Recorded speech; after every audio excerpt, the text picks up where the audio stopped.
La TVT au cœur de l'information.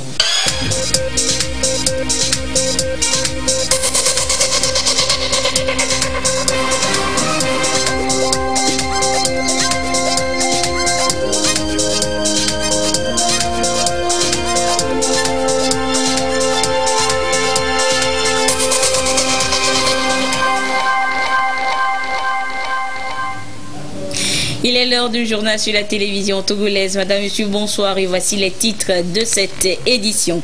Venez investir au Togo. C'est en substance l'appel lancé par le chef de l'État Faure Sozimna Nyazingbe à la 5e édition du débat annuel de Londres hier.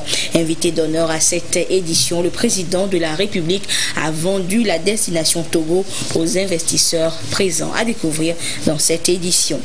Les populations de Dimori dans la préfecture de Bassar disposent de nouvelles infrastructures marchandes, sanitaires et de désenclavement. Une immense joie pour elles après l'inauguration ce jour par le Premier ministre Komi Selom Klasu. Et puis démarrage ce jeudi du brevet d'études de premier cycle BEPC sur toute l'étendue du territoire national. Les élèves de 3e restituent leurs connaissances pour l'obtention de ce diplôme. Les échos des différentes régions dans ce journal. Voilà pour les titres. Suite du séjour britannique du chef de l'État Faure Sozimna Nyazingbe.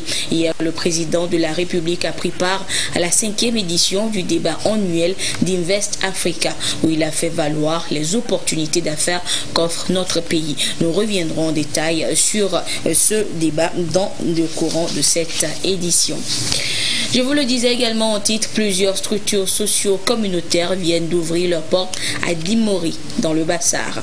Infrastructures qui vont changer et améliorer le quotidien de ces populations. Et c'est le Premier ministre Komi Selom Klasu qui les a inaugurées ce jour. Le compte rendu avec Yves Agbevivi. Un jour pas comme les autres à Dimori, en plein cœur de Bassar. Dans ce bol, ceux qui domptent le feu pour accueillir le Premier ministre Komi Selom Klasu. C'est une expression de joie car cette prestation ne se prête qu'à de grands jours. Mais alors, qu'est-ce qui explique cet engouement? Voici les ouvrages vus du ciel comme ils se présentaient il y a quelques mois. Une unité de soins périphériques et un marché aujourd'hui flambant neuf, en plus de la piste de désenclavement qui rallie Dimori à Bassar. Tout est fait prêt pour leur remise officielle aux bénéficiaires. Le Premier ministre procède aux coupures des rubans. D'abord, le nouveau marché, ensuite, l'unité de soins périphériques et enfin, la nouvelle piste de 16 km. Des réalisations qui changent Dimori et forcent l'admiration des populations. Même tout dernièrement, il y a nos frères qui étaient partis, qui étaient ailleurs. Quand ils sont arrivés, ils voulaient venir au village ici. Mais ils se sont perdus, ils disent, mais ils ne sont pas encore arrivés à Dimori. Alors, ce qui est en train de se faire, vraiment, c'est pas amusant.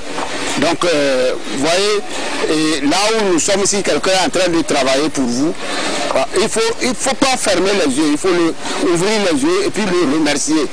Ce que le chef de l'État est en train de faire pour le canton de Dimori, moi et ma population, nous sommes très fiers et nous le remercions beaucoup, infiniment. C'est une joie pour être vraiment de Bassar, moi-même de Bassar. Il n'y a pas de développement sans infrastructure. C'est fort de cette conviction, je pense, que le gouvernement, à travers ses différentes réalisations, traduit au quotidien la vision du chef de l'État. Tous ces ouvrages sont le fruit de la politique pragmatique du chef de l'État à travers le PAPV, programme d'appui aux populations vulnérables. Le PAPV et le PUDC comme le visage humain du mandat social du chef de l'État. Population de Dimori, Nmpoya.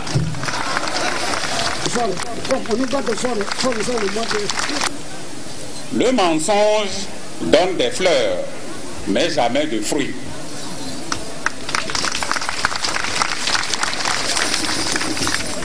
Le président de la République dit ce qu'il doit faire et fait ce qu'il dit.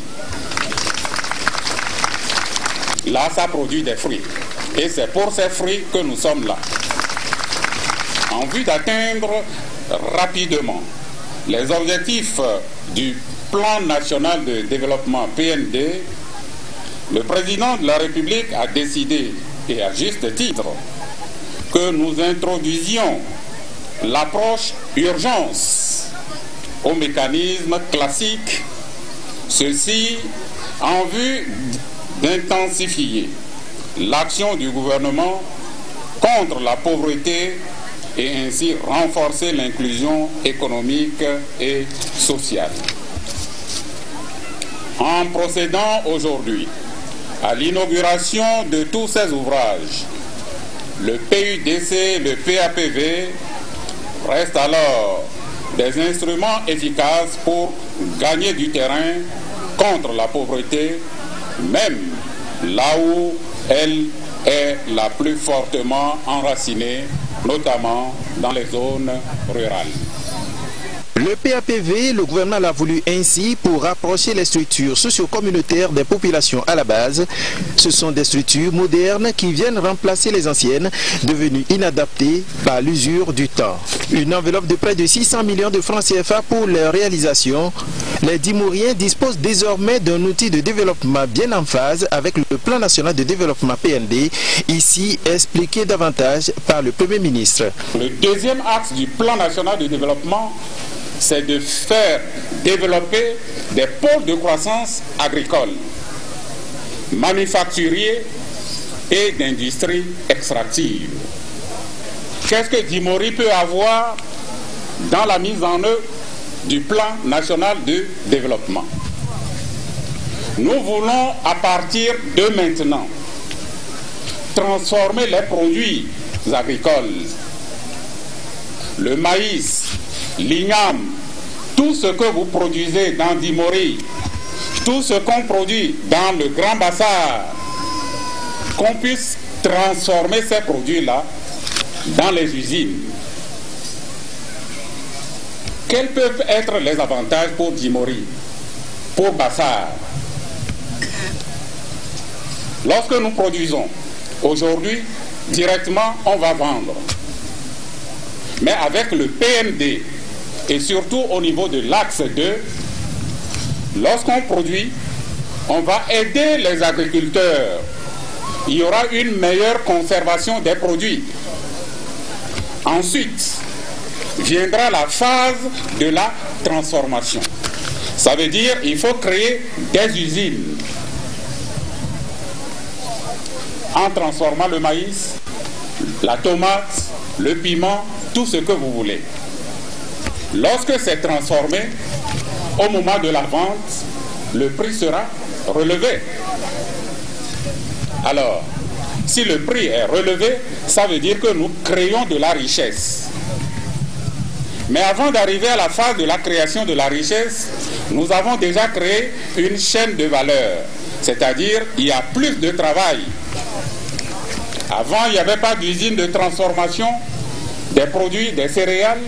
Maintenant, si dans le cadre du PND, nous avons des usines qui peuvent transformer, ça veut dire qu'il y a de l'emploi créé pour la jeunesse, y compris la jeunesse de Dimori. Donc, prenons tout simplement l'agriculture au niveau de l'axe 2, les avantages que nous attendons. Il y a des avantages directs et indirects. Et maintenant, l'axe 3 du PND. Les ressources générées par le premier et le deuxième axe vont permettre de mieux construire des bâtiments scolaires, de recruter davantage d'enseignants. Le président de la République, depuis la rentrée 2017-2018, a mis en place School Assure, l'assurance pour nos enfants, pour vos enfants. Depuis 2008, il y a la gratuité de l'école. Gratuité de l'école. 2. À supposer qu'il y a cantine scolaire ici. Donc l'enfant qui est inscrit ici, le parent ne paie pas l'écolage. L'enfant qui vient a accès à la nourriture, au repas. 3. Si l'enfant tombe malade, il est soigné gratuitement. Que veut le peuple? C'est ça le développement. C'est ça la base du développement. C'est ça la vision du président de la République. Vision que nous portons au niveau du gouvernement. On a besoin de tout le monde dans la mise en œuvre du plan national de développement. Alors je vous incite à travailler plus que vous ne le faisiez avant. Les fruits seront toujours redistribués. Dimori est déjà de plein pied dans le PND et le Premier ministre exhorte les populations à cultiver au quotidien la paix et la cohésion sociale, gage de tout développement. Il a insisté sur le civisme, un comportement par lequel les bénéficiaires pourront donner longue vie aux ouvrages. Désormais, le marché de Dimori va s'animer sous des hangars bien construits. Les populations vont se soigner dans de meilleures conditions et se déplacer aisément. La présentation des ouvrages avec Nestor Monzo sur place. Le centre de santé de Dimori est composé d'un bâtiment central de soins, d'une maternité, les deux équipés de mobilier et consommables, d'un appartement pour les séances de causerie, de sensibilisation et de vaccination, d'un bloc de latrines et d'une clôture de façade. Coût de la réalisation, 120 millions. Le marché est une infrastructure de type cantonal. 8 hangars, 3 magasins, un forage muni d'installations photovoltaïques, un abri de volailles et de bétail et un bloc de latrines sont les ouvrages de ce marché. Ces ouvrages ont coûté 130 millions de francs CFA. En dehors du marché et de l'unité de soins périphériques, Dimori a bénéficié de la réhabilitation de la piste qui relie le canton à la localité de Kalanga, non loin de la ville de Bassar. Ce sont les travaux de reprofilage, de rechargement, d'ouvrages hydrauliques et d'assainissement et de dalo que cette piste a connu pour une valeur de près de 345 millions de francs. Les travaux ont été menés sous le contrôle de l'ANADEB, Agence nationale de développement à la base, et ce pour le compte du programme d'appui aux populations vulnérables. Le PAPV vise à favoriser une croissance économique plus inclusive. Excellences, Monsieur le Premier ministre, en 2015, en prenant en Conseil des ministres le décret créant le programme d'appui aux populations vulnérables, le chef de l'État, son Excellence M. Faure Essozimna Gnassingbé, avait une claire vision de l'outil dont avait besoin le gouvernement pour répondre efficacement aux besoins des communautés à la base et des populations les plus vulnérables. Aujourd'hui, après 2 ans de mise en œuvre de ce programme, les résultats parlent d'eux-mêmes. Des actions menées en faveur des populations sont des témoignages éloquents de l'efficacité de cet outil pour lequel la coordination du PAPV s'engage à poursuivre les actions tout en les améliorant conformément à vos orientations et instructions. Avec ces infrastructures mises en place, ce sont des solutions qui sont trouvées aux problèmes auxquels sont confrontées les populations de Dimori.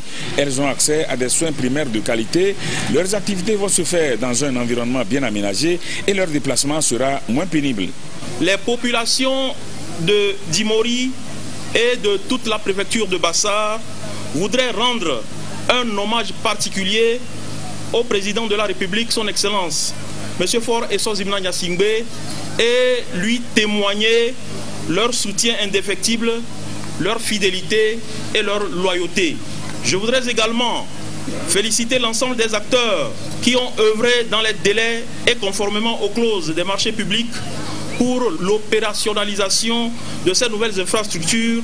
Le 9 avril dernier, c'est le chef de l'État lui-même qui a fait le déplacement à Kuntoun, un village du canton de Dimori, pour inaugurer la centrale photovoltaïque.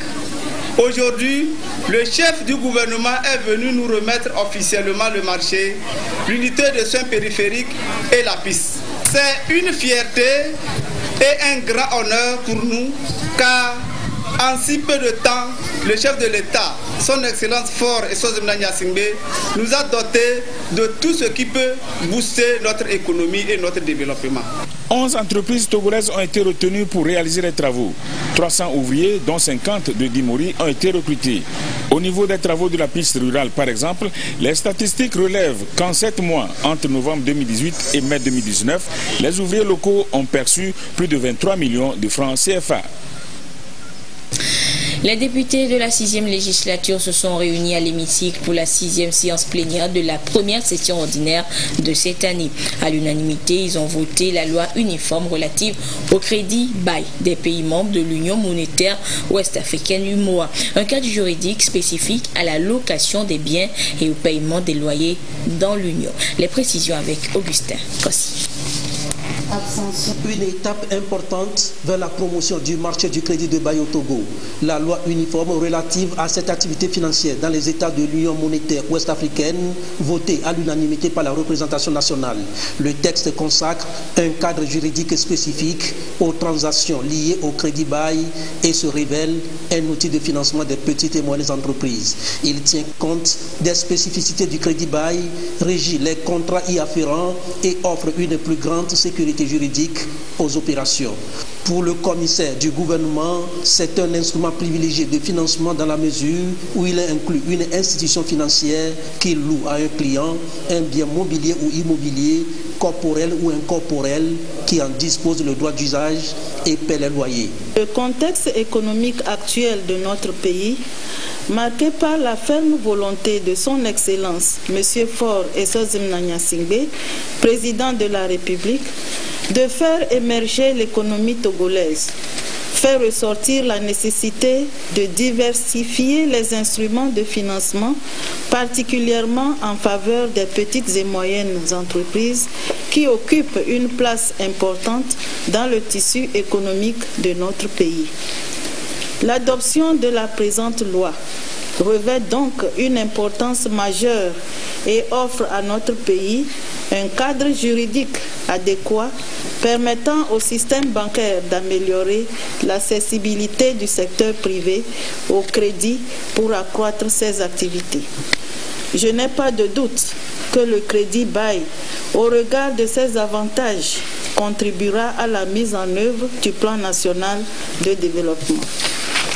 L'accroissement des activités irrelatives sera d'un apport à la promotion et au développement des services financiers, soutiendra le développement de l'agriculture et des industries de notre pays et aidera à consolider le développement social ainsi qu'à renforcer les mécanismes d'inclusion financière. Sur l'environnement financier et économique de l'UMOA, on constate qu'un marché de crédit bail peut développer avec moins de 1% des actifs des établissements de crédit en 2014. Il en résulte plusieurs facteurs, dont l'absence d'un cadre juridique, comptable et fiscal adéquat. En disant oui à cette loi, selon Tchegan Yawadigbodi, la présidente du Parlement, le Togo aura joué une part dans le processus de l'intégration économique des États de l'UMOA. Le vote de la loi relative au crédit bail dans les États membres de l'UMOA et démontre l'engagement du Togo à participer au renforcement de l'intégration des États membres de notre espace, tant sur le plan économique que politique. Et dans le contexte économique difficile que traversent nos États respectifs, toute mesure susceptible de nous apporter des revenus additionnels substantiels fera toujours l'objet d'une attention toute particulière.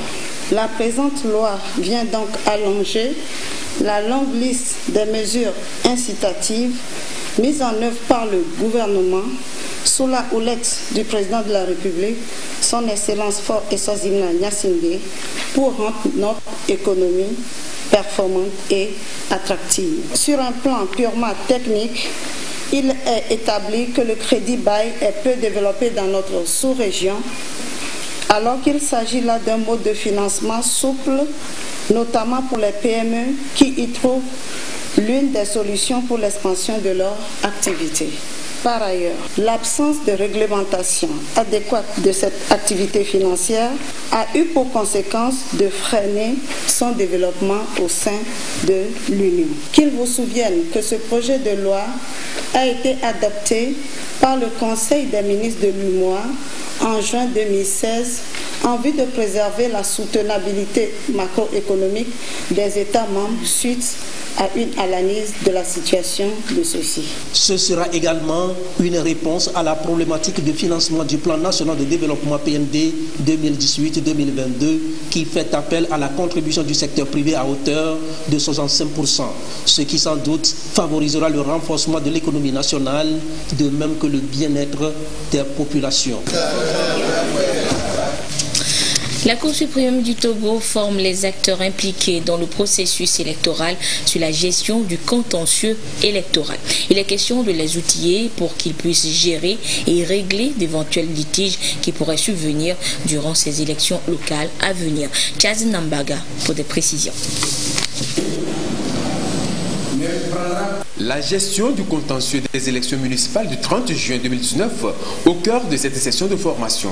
La rencontre vise à outiller les hauts magistrats de la Cour suprême et d'autres acteurs des institutions chargées de la gestion de ce contentieux sur les différents litiges liés à ce scrutin spécifique. Les candidatures peuvent donner lieu à des contentieux. Par exemple, quelqu'un peut se plaindre d'une liste qui a emprunté son thème ou bien qui a emprunté son titre.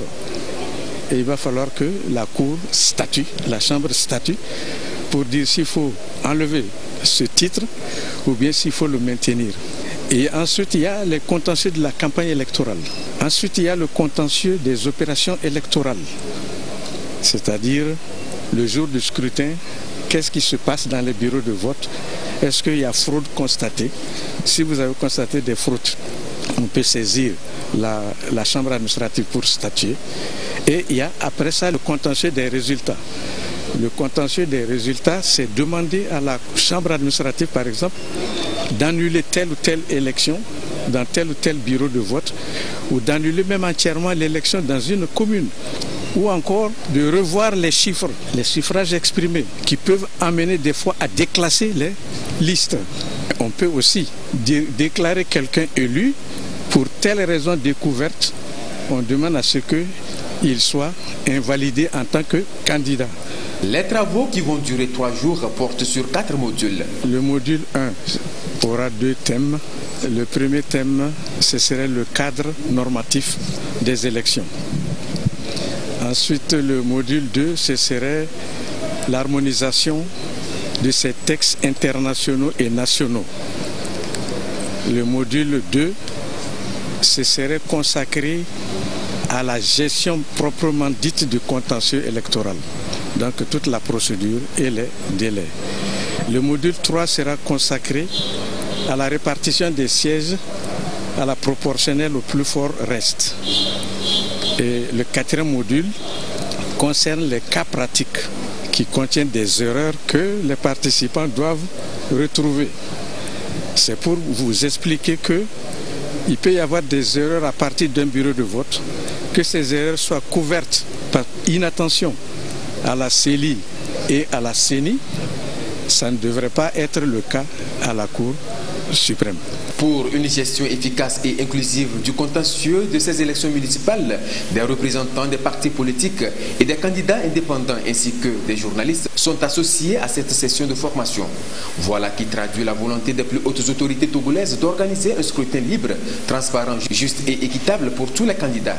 Étant donné que l'enjeu est de taille, il fallait nécessairement outiller tous les acteurs qui sont impliqués dans l'organisation de cette consultation. Nous n'avons pas le droit d'échouer. Nous sommes condamnés à réussir. Et pour pouvoir réussir, nous devons nous resserrer les coudes pour que chacun puisse jouer sa partition. Et c'est pour cela que je voudrais confier les uns les autres à vraiment prendre au sérieux cette formation. L'objectif général de ces assises est d'approfondir les acteurs impliqués dans l'organisation des prochaines élections municipales sur la gestion d'éventuels litiges lors de ces consultations d'une part, et d'instaurer une meilleure collaboration entre la Cour suprême, les institutions et acteurs impliqués en vue de la réussite de toutes les phases du processus. Plus spécifiquement, il s'agira de recenser les textes régissant le scrutin, d'harmoniser l'interprétation des différents textes relatifs au contentieux des élections municipales pour une meilleure visibilité du processus, déterminer le rôle spécifique de chaque acteur impliqué dans le processus. Je souhaite vivement que les élections municipales qui sont programmées pour se tenir le 30 juin 2019 se déroulent dans la paix et contribuent ainsi à renforcer notre démocratie à partir de la base. Cette initiative de la Cour suprême du Togo est motivée par les articles 144 et 148 du Code électoral qui confèrent à la Chambre administrative de cette haute juridiction la compétence pour connaître du contentieux des élections locales. Et les médias publics seront très sollicités par les partis politiques et listes de candidats indépendants lors de ces élections de conseillers municipaux. Ils ont donc un important rôle à jouer durant ce processus électoral. La Haute Autorité de l'Audiovisuel et de la Communication RAC a rappelé les nouvelles dispositions aux responsables de ces médias ce matin à son siège à Lomé. Quelles sont ces dispositions? Les réponses avec Prudence Zinsou. Les responsables des médias publics prennent la mesure de la tâche qui les attend pour des élections municipales réussies et apaisées. Ici, ils s'imprègnent du contenu de l'arrêté fixant les conditions de production, de programmation, de diffusion des émissions et de publication des informations relatives à la campagne électorale du scrutin du 30 juin. L'institution de régulation des médias, la HAC, les a invités au professionnalisme dans la couverture médiatique des différentes étapes du processus. De nouvelles dispositions sont prises pour mieux encadrer la campagne électorale compte tenu de l'enjeu de ces élections. L'accès aux médias officiels, télévision, Radio Lomé, Radio Kara et Togo Presse ne sera autorisé, accepté que pour les listes de candidats qui couvrent 75% du territoire national, c'est-à-dire ceux-là qui auront positionné des candidats dans 75% des communes du Togo. Nous avons 117 communes et donc les 115% vous donnent environ 87 et quelques, donc 88 communes. C'est-à-dire que pour accéder et faire la campagne à la radio Lomé, à Radio Kara, à la télévision dans Togo Presse, vous devez avoir positionné des candidats dans au moins 88 communes sur l'ensemble du territoire. Si ce n'est pas le cas, vous irez au niveau des radios, au niveau local, des radios que nous avons désignées sont des radios communautaires, des radios rurales qui s'occuperont de la campagne dans chacune des préfectures, dans chacune des régions. Les dispositions de l'arrêté garantissent à tous les candidats l'égalité de chances pour conquérir leur électorat. Durant les 2 semaines de la campagne électorale, 3 interventions de 5 minutes chacune sont accordées aux candidats à la télévision togolaise, Radio Lomé, Radio Kara pour le message et une demi-page dans le quotidien national Togo Presse. Il est prévu 4 reportages de 3 minutes pour chaque liste de candidats. La HAC invite ici les responsables des organes publics au respect rigoureux de ces dispositions et à veiller à leur mise en application. Vous devez faire montre d'un professionnalisme à toute épreuve, d'observation d'une plus grande neutralité dans la diffusion, la programmation, la collecte de l'information pour une couverture médiatique réussie. Comme vous le savez, en application des textes de l'arrêté susmentionné, la HAC va procéder samedi prochain au tirage au sort en séance publique et arrêter les dates et heures de passage, de diffusion ou de publication des interventions des candidats sur les médias officiels. Vous êtes conviés au respect scrupuleux de ces dates et ordres de passage afin d'éviter toute contestation préjudiciable à la réussite du scrutin. L'autre paire de manches, l'appropriation des grandes lignes de cet arrêté de la HAC par ses responsables de médias publics. Un document qui leur servira désormais de bréviaire dans la gestion médiatique de la campagne électorale et même des opérations de vote et de proclamation des résultats du scrutin du 30 juin.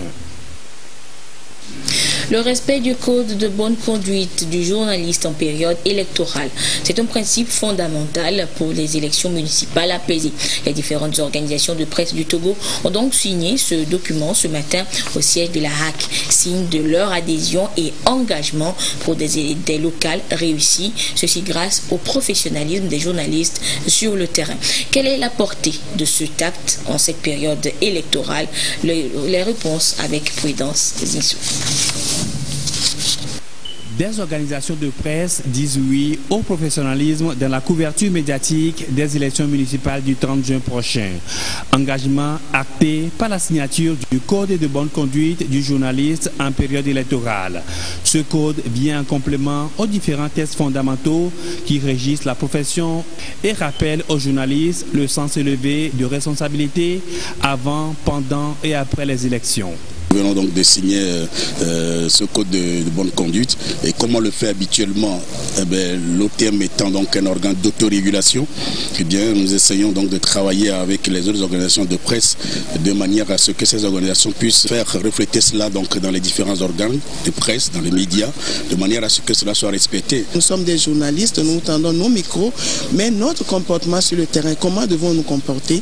Et en tant que responsable d'organisation, nous avons signé ceci pour dire que nous sommes d'accord avec le contenu.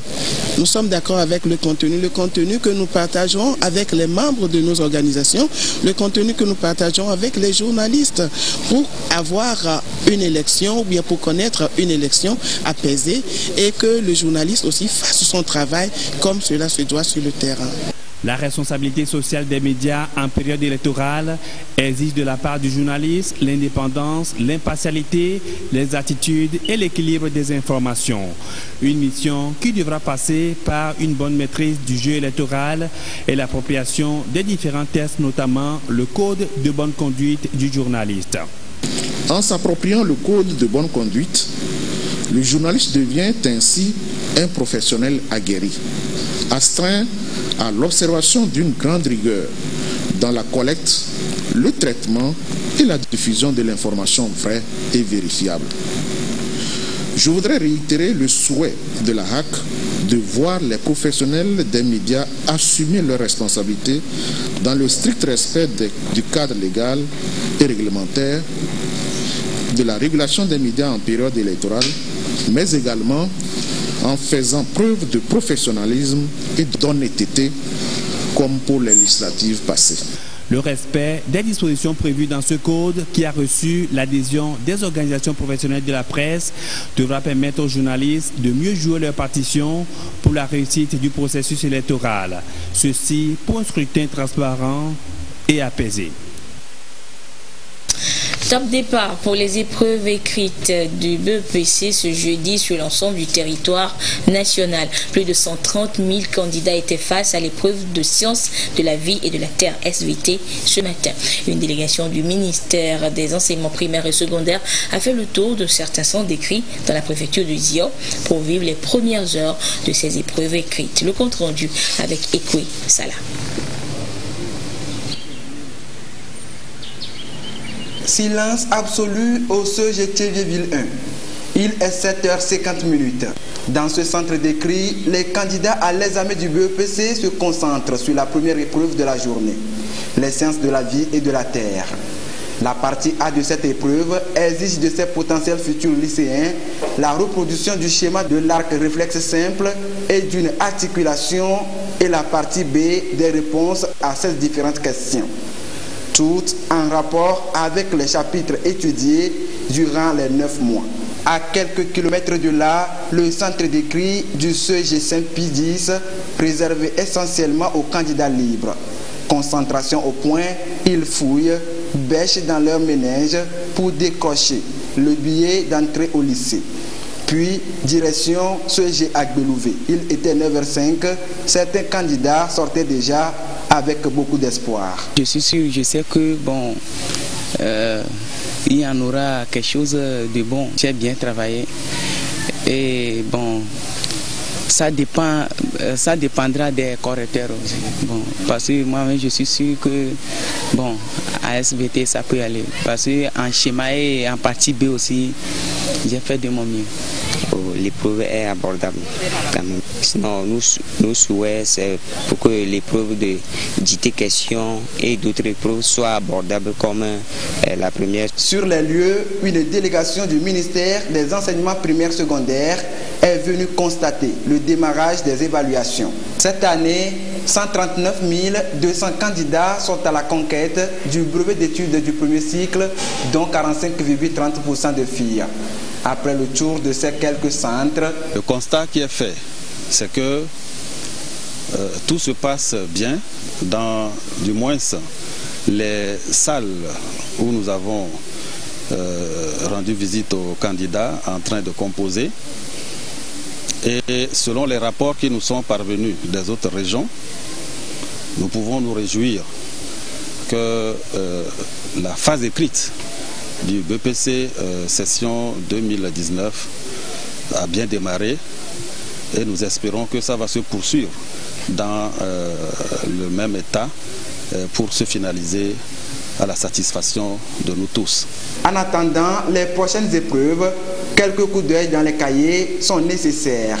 Et dans les 5 prochains jours, chacun des candidats peut se pronostiquer sur son admission ou non en année supérieure. Depuis ce matin, les élèves de la classe de 3e planchent donc sur les épreuves du brevet d'études du premier cycle. Les échos d'Atakame, Kara et Mangou avec nos correspondants Sylvain Abdou, Nestor Mozo et Désiré Aloïs. Des candidats en course pour l'obtention du diplôme du BPC, brevet d'études du premier cycle. Environ 26 356 candidats répartis dans 64 centres d'écrit dans les plateaux composent pour l'obtention de ce parchemin qui ouvre les portes du lycée. Et pour le compte de cette première journée de la phase écrite, les candidats abordent la SVT, Sciences de la vie et de la terre. Au centre d'écrit du CG Application à Tapamé, les candidats se prononcent sur le sujet. Le preuve a été très facile et il n'y a rien de difficile, on a pu faire ça. Et je crois que tout le monde a pu faire ça et on va avoir de bons moyens. Ça a été très facile. C'est très facile, il n'y a rien de difficile dedans. Sinon c'est très bon. L'épreuve là, c'est pas difficile. Dans les plateaux, l'examen du BPC se déroule et bien. Et pour s'assurer de son bon fonctionnement, la direction régionale de l'éducation a fait un tour dans certains centres d'écrit à Atapamé, tout comme dans l'AMOU, pour s'enquérir des dispositions pratiques et du bon fonctionnement des épreuves, histoire d'appeler les candidats au sérieux et au travail bien fait. L'examen du BPC a bien démarré dans la région des plateaux, par nos constats personnels et aussi par les comptes rendus des chefs d'inspection. Nous avons dans la région des plateaux 26 356 candidats, dont 15 577 garçons et 10 779 filles. Les filles représentent 41% de l'effectif des inscrits. Tout se passe bien.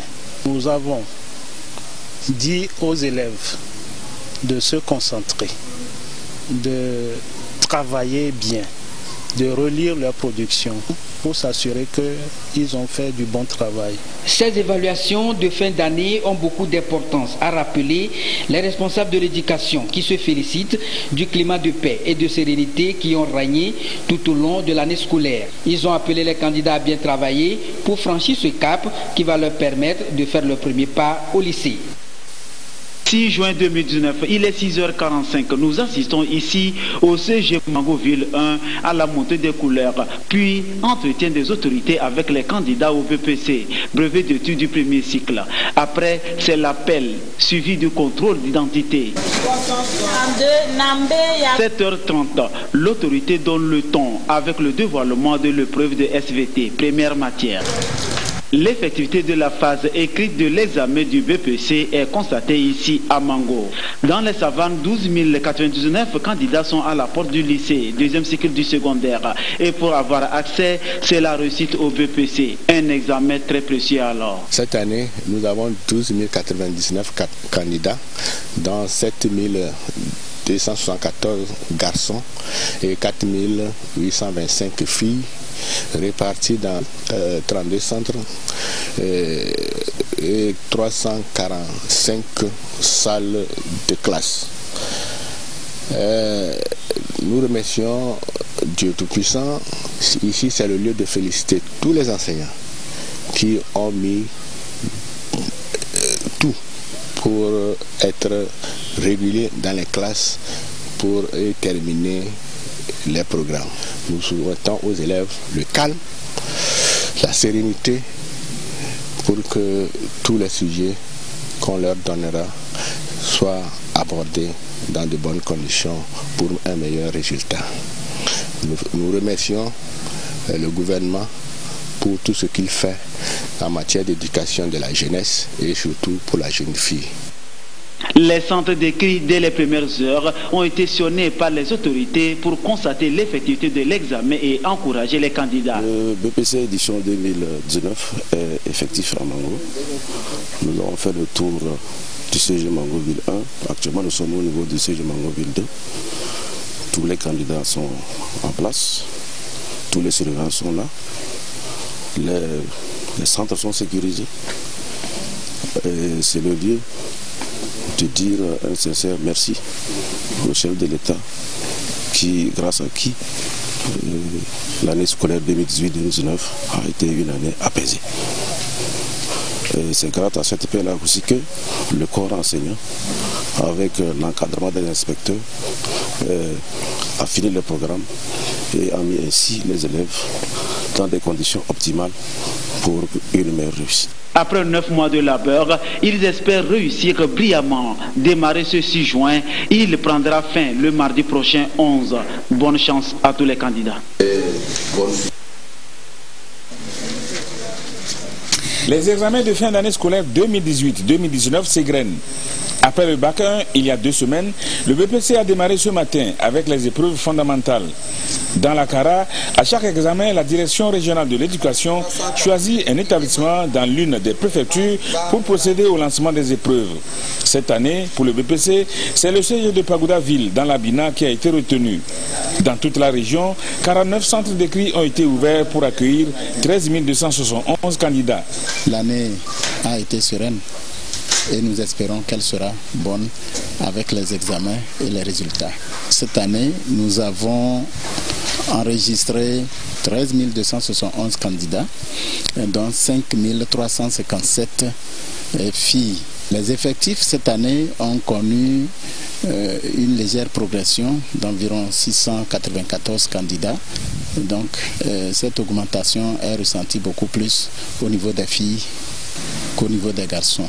Le taux d'augmentation au niveau des filles est de 6,9%, alors qu'au niveau des garçons, nous sommes à 4%. Nous pouvons nous rendre compte de ce que le maintien des filles à l'école devient de plus en plus effectif. C'est ce qui peut expliquer l'augmentation des effectifs de filles. Après le lancement, les autorités ont fait le tour de certains autres centres d'examen. Nous avons fait la tournée pour juste 3 objectifs. Le premier objectif, c'est de voir l'effectivité du démarrage de l'examen du BPC 2019. Et effectivement, tout se déroule bien.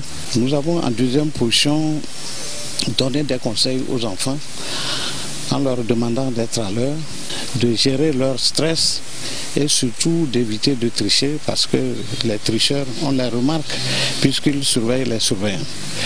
Et en troisième position, nous avons, au nom du gouvernement, laissé tout un gros paquet de bonne chance dans les centres où nous sommes passés pour leur distribution dans les centres de la préfecture de la Bina en particulier et dans toute la région de la Kara en général. À À ce premier jour du BPC, 3 matières ont été programmées. Il s'agit de la science de la vie et de la terre, de la dictée question et de l'éducation civique et morale. L'examen prendra fin le mardi prochain. Donne lecture de cette série de communiqués dans le cadre des élections du 30 juin prochain. Et le président de la Cour suprême du Togo rappelle que conformément aux dispositions de l'article 283 du Code électoral, que la liste définitive des candidats à l'élection des conseillers municipaux du 30 juin 2019 est publiée et affichée au siège du greffe de la Cour suprême, au siège de la CENI et dans les CELI. Et dans un autre communiqué, le président de la Cour suprême du Togo informe les candidats aux élections municipales du 30 juin prochain dont les listes ont été validées par la Cour administrative de la Cour suprême, par la Chambre administrative de la Cour suprême, qu'ils peuvent passer directement payer leur caution au trésor public où sont déposées copies des listes définitivement retenues. Et les candidats aux élections municipales du 30 juin prochain dont les listes n'ont pas été retenues par la Chambre administrative de la Cour suprême, qu'ils peuvent passer au greffe de la dite Cour à compter du mardi 11 juin 2019 pour retirer copie de l'arrêt de publication de la liste définitive de candidature. Et de son côté, le président de la Haute Autorité de l'Audiovisuel et de la Communication, RAC, invite les responsables des partis politiques, des regroupements de partis politiques ou leurs représentants dûment mandatés, ainsi que les têtes de liste des candidats indépendants prenant part aux élections des conseillers municipaux du 30 juin 2019 à assister à la séance de tirage au sort de l'ordre de passage de leurs messages et déclarations sur les médias publics qui aura lieu le samedi 8 juin à 9h au siège de l'institution à Agbalépé-Dogan à Lomé. La presse publique et privée est également invitée à assurer la couverture de cette cérémonie. Et nous ouvrons maintenant la première page des sports de ce mois de juin. C'est avec Jean Kofi et Dédi. Jean, bonsoir. Bonsoir Anita. Jean, la page des sports de ce soir nous amène à Baguida, où la journée du 1er juin a été marquée par un festival de football. Oui Anita, la journée de l'arbre célébrée chaque 1er juin a inspiré l'association Ensemble pour le développement du canton de Baguida. Elle a à cet effet organisé une compétition qui a rassemblé 8 clubs de la localité. Le trophée mis en jeu a été enlevé par Roi du foot de Devego, vainqueur de l'association sportive des jeunes d'Avepozo sur le score de 3-1. Champion Tuba pour les précisions. Le confrère James Kounake et ses amis du canton de Baguida ne cessent de multiplier des efforts pour offrir à la jeunesse du milieu des cadres d'épanouissement. En témoigne ce festival de la journée de l'arbre, initié par l'association Ensemble pour le développement du canton de Baguida et qui a rassemblé 8 clubs de la localité. Festival dont la finale a tourné en faveur du club Roi du foot de Devego en bleu. L'ouverture du score dès la première minute, un deuxième but à la 58e, puis l'appétit vient en scorant un troisième but de Roi du foot à la 76e minute. Le club de Devego s'offre la tête de son adversaire Asija, association sportive des jeunes d'Avepozo, en blanc. Même la réduction du score de cette dernière à la 58e minute ne pourra la sauver. Le sort du club Asija est ainsi scellé par ce score de 3 buts contre 1. Et Roi du foot s'impose en Roi du sport roi, l'instant de cette finale du festival de la journée de l'arbre au stade Dr Nachingal de Baguida. C'est l'expérience de notre coach. C'est ça. Les joueurs sont bien entretenus. Ça fait au moins 8 ans qu'on a fait cette équipe. Aujourd'hui, on a remporté au moins notre titre. Ça fait 3 fois qu'on joue avec cette équipe, 2 demi-finales et un final. Mais aujourd'hui, là, on a remporté cette coupe. C'est la joie. Il faut voir à travers cette compétition le désir ardent de rassembler autour des idéaux de développement. La journée de l'arbre, c'est une journée pour revigorer l'environnement, donner la valeur à l'arbre. L'arbre est notre source de vie. l'arbre nous sert à faire beaucoup de choses. Et je voulais que, à partir de cet instant même, dans notre localité qui est Baguida, nous allons appuyer cette action qui serait pérenne pour les années à venir. Nos actions futures, c'est de prendre la destinée de cette commune et de développer la commune, surtout en matière de football. Notre terrain, je l'ai vu aujourd'hui, ça c'est à un état de délabrement. Il n'y a pas de pelouse. Si nous arrivons à prendre la destinée de cette commune, nous allons essayer de voir comment arriver à faire développer le football dans notre milieu. Avant ce duel final, Racine FC de Baguida a occupé la 3e place en se débarrassant de l'AS Canonnier de Bougan, 1-0. Ces 4e et 3e au classement, AS Canonnier et Racine FC ont été récompensés à la fin au même titre que les arbitres, le finaliste Asja et le vainqueur roi du foot qui eux deux repartent avec un ballon, une enveloppe et un trophée. Et Jean, ce sera tout pour aujourd'hui. Oui, effectivement, Anita, ce sera tout pour ce soir. Mais notre prochain rendez-vous des sports sur la première, c'est samedi à partir de 13h45 dans Sport et Détente. Merci beaucoup, Jean. Le garde des Sceaux, ministre de la Justice, invite M. Bonoupo Kossipi, numéro matricule 066 047 Z, employé de bureau en service au tribunal de première instance de Noche, qui a abandonné son poste depuis décembre 2018, à le regagner dès diffusion du présent communiqué, faute de quoi il sera considéré comme démissionnaire. Et ce communiqué tient lieu de mise en demeure. Et voilà, ainsi se referme cette édition, quelque peu longue, actualité oblige. Merci de votre fidélité à la télévision togolaise. Excellente suite de nos programmes. Au revoir.